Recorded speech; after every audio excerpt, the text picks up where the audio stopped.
Enrich Money Investor Awareness Conclave April 25. டிக்கெட்டை இன்றே book செய்யுங்கள்.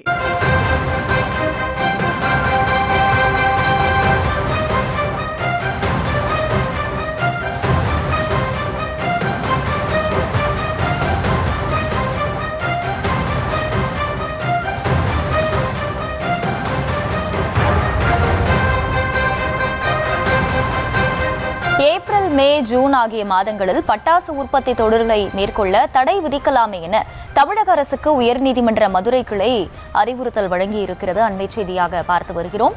பட்டாசு வெடி விபத்துகள் தொடர்ந்த வண்ணம் இருப்பதாகவும் நீதிபதிகள் கருத்து தெரிவித்திருக்கிறார்கள். பட்டாசு வெடி விபத்துகளை தடுக்க அரசு என்ன செய்து கொண்டிருக்கிறது என்ற கேள்விகளையும் நீதிபதிகள் எழுப்பியிருக்கிறார்கள். விவரங்களோடு செய்தியாளர் இந்துமதி. வணக்கம். இது குறித்த முழு விவரம். வணக்கம் ஐயா.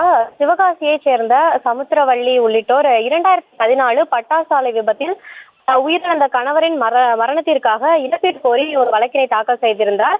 இந்த மனுவை விசாரித்த நீதிபதிகள் புகழேந்தி விபத்தில் பாதிக்கப்பட்ட குடும்பங்களுக்கு அரசு பணி, விதவை ஓய்வூதியம், வீடு உள்ளிட்ட மறுவாழ்வு பணிகளை அமல்படுத்த வேண்டும் உள்ளிட்ட பல்வேறு உத்தரவுகளை ஏற்கனவே வழங்கியிருந்தார். இந்த உத்தரவை எதிர்த்து உயர்நீதிமன்ற மதுரை அமர்வில் அரசு தரப்பில் மேல்முறையீட்டு வழக்கானது தாக்கல் செய்யப்பட்டிருந்தது.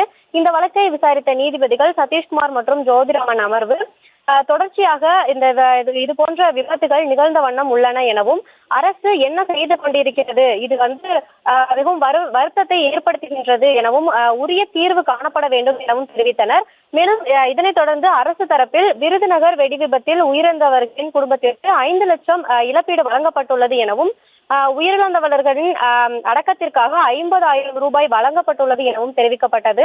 அதற்கு நீதிபதிகள் தொழிலாளர்களுக்கு 25 முதல் 30 லட்சம் ரூபாய் வரை காப்பீடு செய்த பின்னரே அவர்கள் அப்பணியில் ஈடுபடுத்துவதை உறுதிப்படுத்த வேண்டும் எனவும் தெரிவித்தனர்.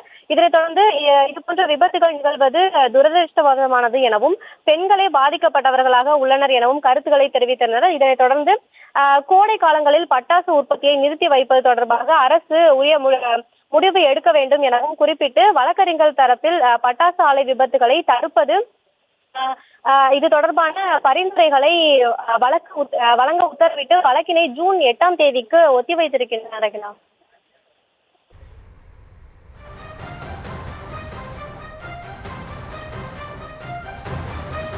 விவரங்களுக்கு நன்றி. Enrich Money Investor Awareness Conclave April 25. டிக்கெட்டை இன்றே புக் செய்யுங்கள்.